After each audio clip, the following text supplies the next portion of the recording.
Hello everyone and welcome to the ESL Go4 number 100 final, the special, and we're at the Nordschleife.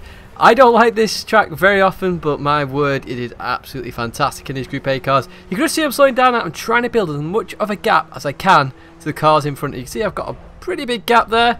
I'm just making sure I don't hold up the car behind, because basically I am going to catch these guys up, I think, and I'm a bit worried. So during the lap I thought, should I quit back to the track and then go out on a clean lap? Wish I'd done that, but even so, you're going to see a pretty good lap here on the Nordschleife. So as I say in the last video, the H shifter is in fact quicker, but I haven't got a H shifter, so it's paddle shift for me. But even so, I can still drive this track pretty quick, and Nordschleife on Project Cars is awesome. It's the first time I've raced it here, and I wish I'd raced it more. It feels great. But while the qualifying map's going on, to see where I turn up in the positions, I thought I'd go and talk about a bit of Project Cars 2. You know, I briefly touched on it in the last video, but you know, I thought I'd talk about it a little bit more and what I expect and what I'm looking forward to in the game. First off, Live Track 3. So imagine racing in this Nordschleife right now and the weather starts changing. You have some puddles on some corners, and you've got a dry line, a wet line, you know, all sorts of good stuff, and the weather being dynamic. You know, you can go from rain to snow to storm to dry. Oh, I'm so looking forward to that. It's going to be ridiculously good. And it looks like, from the videos I've seen and on the developer stream that I watched, it looks like there's so much work gone into that. And you could see how they've worked it and things like that. And that's the thing I don't get with all the other games. Why don't they have this? You know, Project Cars, they've developed this and it's amazing. So why don't they have it? So that is one thing I'm seriously looking forward to. I mean, just imagine racing now and coming to the foxhole here, and there just being a massive puddle there, aquaplaning, going straight to a barrier. You then got to adjust your line. Oh yeah, I'm so looking forward to that. Next is the license. I did briefly touch on this last time, but I want to talk about it a little bit more. The license is actually really good, because you'll be able to see who's actually a clean and fast racer, and then the people who are like crashing a lot, crash a lot together, and the people who like racing, like here, will be able to race together. So I just got a 154.8 in the first sector. I was looking for a 153, but 154.8 is still pretty good. Now, I made a few little mistakes in the first part of the first sector, but this middle sector is going to be pretty bob on, so do watch this middle sector. So we'll continue on. As I say, the license would be awesome. So like things in the ESL, if you're all racing in, like, I don't know, S100 license, I think it is. If you have that license and you've got other people with that license, you know you're going to have a really fast competitive race. Just noticed Kaki leaving and joining again. I think he had disallowed lap, so that's actually pushed him up to up the field in the non-timed section. So do keep an eye on that. You can see on the map as well, just going back to this, I'm catching the guys up in front at a fair pace of knots, and the guy behind has dropped off a huge amount. I'm really pushing it. I've really got my concentration face on. And you're going to start seeing me flash soon. You can just see it there just quickly, just to warn the guys I'm coming, and I really want to get past. And the thing is, sometimes if someone's catching you that fast, it can be nice to let them through, and you'll gain more time following them. But even so, let's see what happens. You can just see I'm flashing VP8 here. I think Ace has made a mistake, but Ace will actually disappear in a second. So from the license, let's go to the track list, and oh my word, if you have not seen the track list yet for Project Cars, go and have a look at it. I mean, you look at other games and then you look at this, it's like over 130 layouts, and the tracks in there are unbelievable. Like, I can't wait to race some of these new tracks. When I started Project Cars 1, I never raced Road America, I never raced a few other tracks. Oschersleben was I last raced in like Toka 2 or Toka 3, the race driver one, and suddenly I'm racing them again and I'm enjoying them. Road America is one of my favourite tracks. I've never raced it before, suddenly it was one of my favourites. Oh my word, over 130 layouts. It's an unbelievable list. So championships are going to be ultra fun. Jumping back into this qualifying again, you can just see I am really catching them up now, so you can just start seeing me flash like crazy, just catching up to Lopez, and I believe Johan's in front. So I'm hoping to overtake these guys as they come into this bunch of corners here, because yeah, I want to get past. You just see there, Yuhan makes a mistake. I actually think, oh, Yuhan's going to let me by here. He doesn't, so I'm going to start pushing now. I need to get as close as I can to Yuhan to try and overtake him on a corner to try and keep this lap up. So now I'm starting to slow down a bit. That was on in a mega middle sector, but I'm not quite going to get it here, and that's why I'm going to keep pushing, because I'm on for an ultra lap here, on for a PB. So I just come into here, I come in a bit too quick following Yuhan, and I literally get a lap invalidated. How close that was to not being invalidated is unbelievable, but I got it. So now I'm just going to push to see what the lap could have been. But as I say, I'm just being slowed up here a little bit, and I really want to get past. Bearing in mind, Yuhan did the same thing, so I know Yuhan's lap has been disallowed, and I've caught Lopez up so fast, I actually think his lap is disallowed as well. So I am going to keep pushing. We've got a couple more topics to talk about with Project Cars 2, but let's see if we can get past Yuhan first of all, as we are in the, we're still in the middle sector, believe it or not. As we come down here, just so I nearly lost the car coming into this right-hander. Trying to get past Yuhan. Again, I had to really slow up there to avoid contact. All seconds being lost here. You saw how fast I caught these guys up, so I was really on a mission. And a 3:43 there. I think should have been in the 30s there. Yuhan just runs a little bit wide, going on the right side, through past Yuhan, and I'm going to push towards Lopez now, just to see what I could have got here. So coming into this sector, you're going to see how fast I am at catching these guys up. Straight away into this corner. Look at the speed I carry versus Lopez there. Unbelievable stuff. As we go into the mini carousel now on the left hand side. I'm not sure of its actual name, but I'm just being slowed up once again, so more seconds lost, more attempts. It is seconds, I say. The middle sector should be in the 3:30s, but it's a 3:43 at the moment. As now we're coming around onto the straight. I had practiced this combo, so I knew I'd be fairly rapid here, and Isaac had as well. Isaac being in here. Kaki obviously has made that mistake. He's not going to get a lap in, so I really wanted to push, but of course it's invalidated. So where I'm going to end up is basically the position you see, which is P14, but we can still have a cracking last corner here.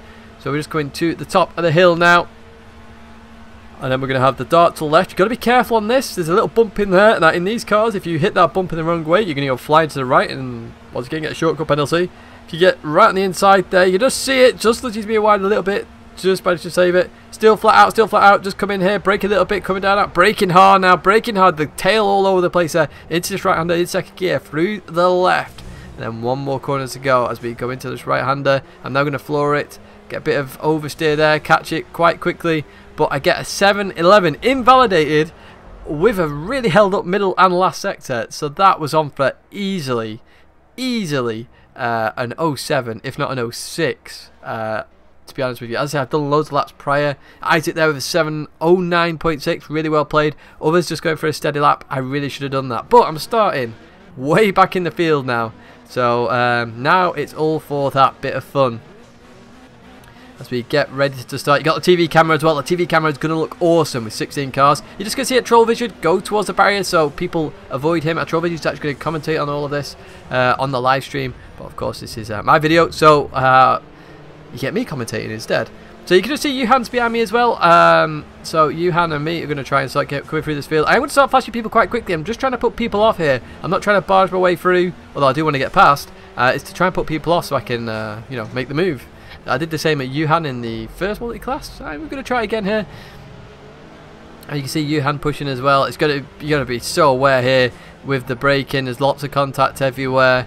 You're just trying to avoid damage at all possible. I had to slam on there. Yuhan slightly made contact with me there, so I slightly nudged Big J as we come into this right hander. I'm going to try and go for the run on the left. Don't get it in time. I had to slow up. Yuhan doesn't have to slow up. Gets a really good move on me there. Really well played by Yuhan as we go side by side up here. I think this is the Flugplatz. Can't remember the corner name for now. But as we come up over the hill, I just got to have to let off here and come through there. Yuhan made a really good move there. Really well played. But now I'm going to keep pushing. I'm going to try and follow Yuhan through as he's behind Big J. So Big J to the right, Yuhan goes to the left. I'm going to try and follow Yuhan through and do that indeed. I need to then come over to the right if I can. You can see on the TV camera it looks epic with the amount of cars. Yuhan gets slight contact with Charlie there. I'm behind Leandro this time. And as we come into this right-hander, got to be careful. Charlie coming back on the track. Leandro runs wide into the crowd trap. He goes. Another position up into P13. as we now head towards the Foxhole. You might remember this from the E3 video for GT Sport. This is where I had the off in that race. Can I get past here? So John Lisby makes a mistake there. I'm going to follow Charlie through into P12 now, making up positions. Johan's made a cracking bit of progress there up front. I've got to try and find a way past Charlie now, as we come into here nicely. Don't make that mistake this time. Charlie runs a little bit wide. I just get a bit better line here, so I'm going to be all over the back of Charlie as we come to the end of the first sector. Where am I going to make the move? Let's find out. So we'll go to the right initially. Do we have the room as we stay to the right? Stay to the right. No, we don't. I'll just break a little bit there. I am worried about ping. I always comment about this. Ping distance. Ping distance. You've got to watch out for it. Even though you might look like there's a gap there, it might not be there. So always be careful with that. So slight contact there with Charlie. I'm not sure whether he knew I was there, or not. I just flashed my lights to let him know I am there. And Big J, I think, realises that. So he just lets me go. So fair play to Big J there as well. Continue on. So we're going to try and look for a move past Charlie once again as we come into his left, right. And then we've got a double right-hander. Very tricky corner. You can just see I'm pushing so hard. I'm using the curbs there. Car, nearly lost the car. As we come through here. As we dive up to here, there's no way we're going to make the move here, surely. And look at that move down the right side, and no contact between us, between me and Charlie. Really well raced there between us two, showing that the contact earlier, it was just a mistake there. So we had some cracking overtaking action there. Now we're going to head towards Electroflow now. I had some good races with this guy. This is another one of the South Americans that's recently joined us, but this guy does know how to race, unlike a few of the others who have had a bit of issues with weaving, forcing cars off the track and things like that. This guy, very well played. So we've got a bit of catching up to do to Electroflow. And one thing I'm going to touch back on, so I talked about the track list, is the car list. I mentioned it in the last video. GT3 list is unbelievable. The actual whole car list is unbelievable. There's some awesome cars in there, and the multi-class racing is going to be top notch. I never thought I'd enjoy multi-class racing as much as I have done with the two championships I've been in. So we had the ESL multi-class Season 1 on the PS4, and then we had the SMSR Championship, of course, which was on the PC. Now, I've been in both classes now, and oh, I love it. Absolutely awesome stuff, and I cannot wait to do some more multi-class. I think multi-class is the way for the esports to go, especially if they get teams involved in both classes. But just jumping back to this race quickly, we are right behind Electroflow now. Where are we going to make this move? So this is a flat out corner. He brakes, just makes me my heart jump a bit. You can just see the smile there. Was not expecting him to brake there at all. Got a bit of smoke there from somebody, and you can see Johan is making the progress there. That contact early on with Charlie, just a little bit of contact, slowed me down a little bit. So I have lost gap to Johan as we come into the carousel now. Got to get on the inside, just maintain the revs. Through we go. Accelerate quickly, try and avoid any oversteer. And we've got a slight right into the double left-hander and then the right-hander. Are we going to make the move here? Not at the moment. Just get a bit of oversteer. Electroflow does that a bit better than I do. Of course, you've got to be careful. At this point, I'm a bit wary because our braking points seem to be different. As we now go into this section of rights, lefts and rights. So we're going to try and get a run on Electroflow here to try and overtake him. Not a lot of room here, and he's defending very nicely. Well played, Electroflow. He knows what he's doing. But here we're going to try and dive down the inside. Look at this for a move. This is an unbelievable move. Through the right-hander and side by side round this corner. Oh, I love that move. That's how you overtake your project cars. Oh, my word. I prepped that up and I really enjoyed that one. Just getting the run on the corner, and when you know the track like that, you can prepare the corner and prepare the overtake. Electroflow just ran slightly wide.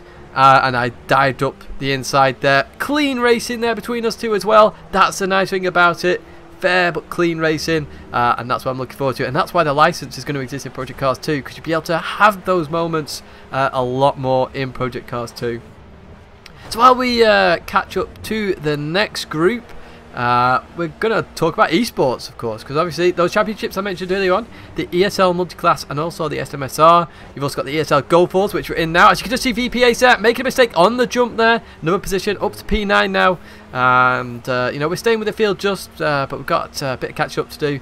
But yes, esports. So you know, we're in an esports event at the moment. We're in the Go4. The winner of this gets €50. You have the Go4 monthly finals. Winner gets €100. Second place gets €50. The SMSR Championship, that had a 20k prize pool, unbelievably. So I believe the challenges are going to get more of a share of that at some point. It'd be nice, as I say, was mentioned earlier, if you can have the pro teams say you have GTA, and you've got your 2 LMP drivers, you've got the substitute driver. Perhaps the substitute driver is allowed to race in GT3 as well, and also have a guaranteed GT3 driver in there for the pro teams, and actually have it as the team championship across multiple classes. Now that would be interesting, because you've then got to, you know, focus on both classes and be smart about your overtaking both in GT3 and LMP. And you know, the GT3 car might want to hold up somebody a little bit, while the LMP cars might want to, you know, overtake in certain places to try and help each other out. Could be interesting. You're just seeing up ahead, there's some contact there between 2 cars. I think that's Tidgney and Lopez, perhaps. As we come into here, it was indeed. Look at that. From memory, this was a week ago, or 2 weeks ago even. You can just see these 2 battling now. So we're catching up to these guys. But if we could have that, you know, a team championship across multiple classes, oh, be awesome. Perhaps even 3 classes on the PC, because, you know, we can have 32 drivers now. Remember, we've got director mode and broadcaster mode. They don't take player spots. You could have 3 different classes there. 32. What's 32 divided by 3? Off the top of my head, 9, 10, 10.5 ish. So you know, the possibility is there. And just imagine, for example, oh, nearly lost the car there. Did catch it. Just imagine LMP1, LMP2 and GT3 at Le Mans. Oh, and all 3 on the Mulsanne straight overtaking each other. Be unbelievable. I mean, we had that little bit with the Apex Online Racing, Le Mans 2.4 hours. But oh, just imagine that lobby. Be unbelievable. But even esports in general, I mean, this is so much fun with the Group A cars. And you know, some people say esports is ruining the racing a little bit. I don't think so. I think it just, you know, you can follow drivers. You can, like, I watch Forza esports championships. I've never played Forza in my life, but I watch it anyway. I'm just going to jump back to this battle quickly, because we are very close to Lopez now as we come into this right-hander. And he's going to run slightly wide. So we're going to go on the inside here as we head down this hill. Now, this is quite a risky move. I will say this. And as we both turn left, he just makes contact with me there. I get shortcut penalty really, really annoyingly. Flash my lights a bit of frustration, because I feel there was enough room there for both of us. Perhaps it was a mistake, like earlier on with another driver, but you know, we'll see. We'll try and catch up once again, because we don't give up at this point, and we keep racing. So, as I say, you know, all these different cars that we can race with in esports, it's so much fun. Like, even imagine a 32 car field of GT3 cars. Oh, that looks so awesome on the camera. I mean, 16 cars here, Group A, has looked awesome. Imagine 32 of these things going round and being ridiculously close to each other as well, because you'd have a bit more practice, you'd be dead close to each other. You saw me and Isaac in the qualifier and in the semi-final, absolutely cracking racing. And, you know, that's the main thing everybody wants, is cracking racing. I think esports brings that to the table, because people get competitive. You can follow drivers. As I say, I watch the Forza stuff, even though I don't play Forza, and I follow some of the drivers there. I watch some of the iRacing stuff. Project Cars has got the visuals. It's got everything you need for a good esports scene. And look at what they're doing. I mean, we've just had the World Championship final at Gamescom. You know, GTA weren't there, unfortunately. We'll hopefully be there next time. And Team GTA, I'm not talked about that. We're still a racing team. And hopefully big news coming for our team soon, as we do keep pushing. And you're going to see, you know, Matty, Bishop, just everybody, Growling, Creaser, everybody racing. And there's a few more drivers that we have, you know, WhatsApp, that you might see as well. But we keep pushing, and we keep going, and we race with other teams like VP. So we're just back in with Lopez now. We've just caught him up. Let's see what we could do. As you can see, we're really, really close here, and if you look on the TV camera, it looks absolutely epic. Just this. It looks like a proper old school race. As we come here now, so Lopez just makes a little bit of a mistake there, so I go to the left. He goes to the left as well. I am surprised that wasn't contact. I flashed my lights there because it really cut off the run. Can't really run people off the track like that, but you know, I'll give him the benefit of the doubt again. So now I'm on the inside. Now you can't run me off, but look at him. Watch it, watch it, watch. He keeps going left here and nudges me off. That really frustrates me. And he does get a ban for some of this stuff as well. So don't worry about it. ESL does do that. They look at the footage and you know, they decide. But unfortunately, my race is about to come to an end. And as I say, I am so looking forward to Project Cars 2. I hope you've enjoyed this video. I hope you've enjoyed the Project Cars videos. Lots more to come in Project Cars 2. But that's it for now. Thanks very much for watching. And I'll see you in the next video.